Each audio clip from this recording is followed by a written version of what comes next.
نبی پاک علیہ الصلوۃ والسلام ارشاد فرماتے ہیں کہ اللہ کریم نے میری امت کو 5 ایسے رمضان المبارک کے اندر تحفے دیے ہیں جو میری امت سے پہلے کسی بھی امت کو عطا نہیں فرمائے۔ 5 ایسے انعامات عطا فرمائے ہیں اللہ نے میری امت کو جو میری امت سے پہلے کسی بھی امت کو وہ انعام عطا نہیں فرمائے۔ آخر وہ 5 انعامات کون سے ہیں؟ آخر وہ 5 تحفے کون سے ہیں جو تحفے خدا نے صرف اور صرف یار کی امت کو ہی عطا فرمائے ہیں؟ نبی پاک علیہ الصلوۃ والسلام ارشاد فرماتے ہیں ان میں سے پہلا تحفہ جو ہے، پہلا انعام جو ہے وہ یہ ہے کہ جب رمضان المبارک کی پہلی رات آتی ہے تو اللہ کریم میری امت کو رحمت کی نگاہ سے دیکھتا ہے، میری امت پر رحمت کی نظر فرماتا ہے۔ اور سنو، جس کے اوپر میرے رب کائنات نے، اللہ کریم نے جس پر ایک مرتبہ رحمت کی نگاہ ڈال دی، جس کو ایک مرتبہ رحمت کی نظر سے دیکھ لیا، پھر اس کو جہنم کی آگ میں نہیں ڈالے گا۔ جس کو ایک مرتبہ محبت کی نگاہ سے دیکھ لیا، رحمت کی نگاہ سے دیکھ لیا، پھر اس کو عذاب قبر کے اندر مبتلا نہیں فرمائے گا۔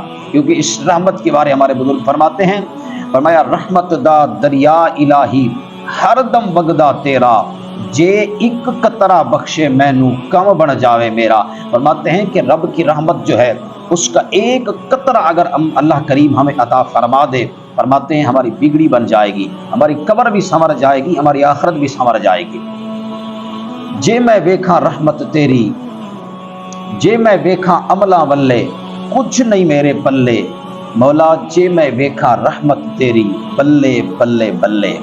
ایک بزرگ کا شراب خانے سے گزر ہوا تو دیکھا کہ ایک شرابی شراب کے نشے میں دھت شراب کے باہر گندی نالی کے اوپر پڑا ہے۔ گندی نالی کا جو پانی تھا اس کے منہ کے اوپر ہے۔ اس اللہ والے نے، اللہ کے ولی نے اسے اٹھایا، اسے جگایا، اس کا منہ صاف کیا، منہ دھلا کر اسے گھر کے اندر پہنچا دیا۔ وہ اللہ کا ولی اپنے گھر کے اندر چلا گیا، رات کو سو گیا۔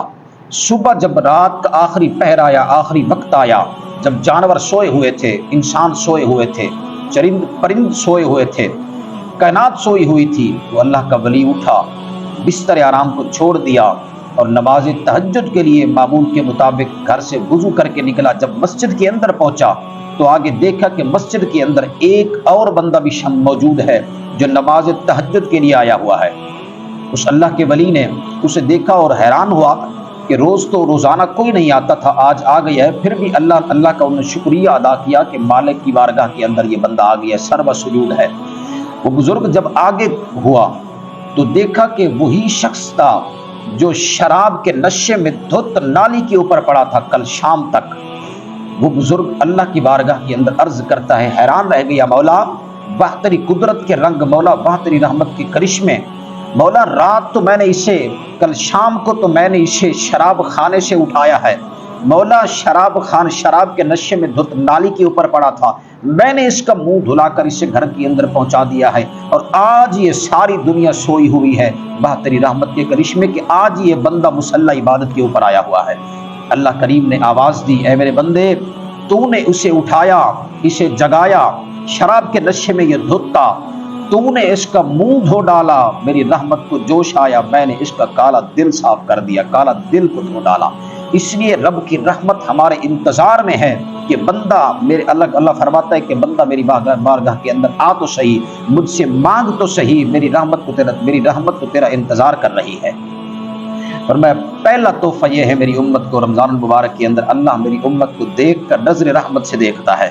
نبی پاک علیہ الصلوۃ والسلام ارشاد فرماتے ہیں دوسرا تحفہ یہ ہے، جب شام کا وقت آتا ہے اور روزے دار کے منہ سے جو بو نکلتی ہے، ہم تو اسے بو سمجھتے ہیں، ہمارے نزدیک اس کی کوئی قدر و قیمت نہیں، لیکن نبی پاک علیہ الصلوۃ والسلام ارشاد فرما رہے ہیں کہ یہ جو بو نکلتی ہے روزے دار کے منہ سے، معدے کے اندر سے بھوک اور پیاس کی وجہ سے جو بو نکلتی ہے، اللہ کو مشک اور کستوری سے بھی زیادہ پسند ہے۔ یہ روزے دار کی منہ سے بو جو نکلتی ہے، بدبو نہیں کہنا چاہیے، بو جو نکلتی ہے وہ اللہ کو مشک اور کستوری سے بھی زیادہ پسند ہے۔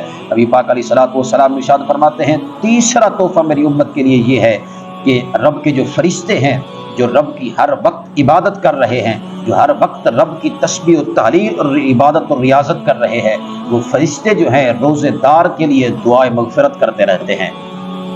اور چوتھا تحفہ میری امت کے لیے یہ ہے کہ جب روزے دار روزہ رکھتا ہے تو اللہ جنت کو حکم دیتا ہے کہ میرے فلاں بندے کے لیے تو خوبصورت بن جا۔ جنت ویسے خوبصورت ہے، زین مزین ہے، خوبصورت ہے، روشن ہے، لیکن اللہ فرماتا ہے میرے روزے دار کے لیے پھر بھی روشن ہو جا، پھر بھی خوبصورت ہو جا، اتنی خوبصورت ہو جا تجھے دیکھتے ہوئے خوش ہو جائے وہ۔ اور میں پانچواں تحفہ یہ ہے، جب رمضان المبارک کی آخری رات آتی ہے تو اللہ تعالیٰ روزے داروں کی مغفرت فرما دیتا ہے۔ اس لیے میں کہتا ہوں کہ رب کو راضی کر لو۔ خدا کی عزت کی قسم ہے، جب رب مان گیا، جب رب راضی ہو گیا تو پھر جگ راضی ہو گیا۔ جب رب تمہارا ہو گیا تو پھر سب تمہارا ہو گیا۔ خدا کی عزت کی قسم ہے، رب کو راضی کر لو۔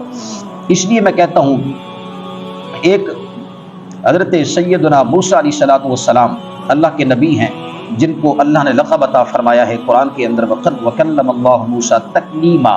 اللہ اس پیغمبر کے ساتھ، اس پیغمبر کے ساتھ، اس نبی کے ساتھ ڈائریکٹ کلام فرماتا تھا۔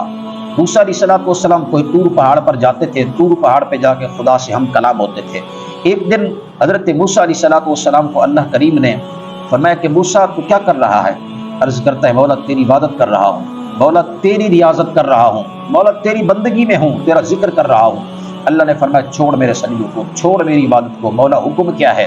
رب کائنات نے فرمایا تو جا، فلاں پہاڑ کے اندر ایک 300 سال سے بزرگ بیٹھا ہے جو میری عبادت کر رہا ہے، تو جا اسے جا کے کہے کہ اللہ کریم فرما رہا ہے میں نے تیری 300 سال کی عبادت قبول نہیں کی، 350 سال کی تیری محنت میں اللہ خدا نے ضائع کر دی ہے۔ تو حضرت سیدنا موسیٰ علیہ الصلوۃ والسلام پہلے تو حیران ہوئے کہ 350 سال ایک شخص عبادت کر رہا ہے 350 سال سے، اور خدا اس کی عبادت قبول ہی نہیں فرماتا، آخر وجہ کیا ہے؟ حضرت سیدنا موسیٰ علیہ الصلوۃ والسلام گھر سے نکلے، ڈھونڈتے ڈھونڈتے ڈھونڈتے ڈھونڈتے آخر کار اس شخص تک پہنچ گئے، اس پہاڑ پر پہنچ گئے، اس غار کے اندر پہنچ گئے۔ حضرت سیدنا موسیٰ علیہ الصلوۃ والسلام نے جا کر پہلے اس سے پوچھا کہ یار تجھے کتنا عرصہ ہوا ہے تو خدا کی عبادت کر رہا ہے؟ عرض کرتا ہے سرکار مجھے 350 سال ہوئے ہیں، میں مصلی عبادت کے اوپر بیٹھا ہوں، خدا کی عبادت کر رہا ہوں۔ حضرت سیدنا موسیٰ علیہ الصلوۃ والسلام نے فرمایا کہ اللہ نے تیری 350 سال کی محنت ضائع کر کے رکھ دی ہے، اللہ نے تیری 350 سال کی عبادت قبول نہیں کی۔ جب موسیٰ علیہ الصلوۃ والسلام نے یہ فرمایا کہ اللہ کا پیغام میں تجھے دے رہا ہوں کہ اللہ نے تیری 350 سال کی عبادت قبول نہیں کی، تو وہ شخص خوش ہو گیا، وہ شخص ہنسنے لگ گیا، وہ شخص دھمالے پانے لگ گیا، لگانے لگ گئے۔ حضرت موسیٰ علیہ الصلوۃ والسلام نے فرمایا کہ میں نے تجھے کوئی خوشی کی خبر تو نہیں سنائی، میں نے تجھے غمگین خبر سنائی ہے، تجھے اس خبر کو سن کے رونا چاہیے تھا، یہ ہنسنے کا مقام تو نہیں ہے۔ اس شخص نے پتہ جواب کیا دیا، اس شخص نے جو جواب دیا ہے وہ دل کی تختی پر لکھنے والا جواب ہے۔ اس شخص نے جواب دیا ہے موسیٰ نبی، اللہ نے مجھے جو میں نے رب کی عبادت کی ہے اس کے بدلے اللہ نے ثواب نہیں دیا، لیکن جواب تو دیا ہے نا، مالک نے مجھے جواب تو دیا ہے۔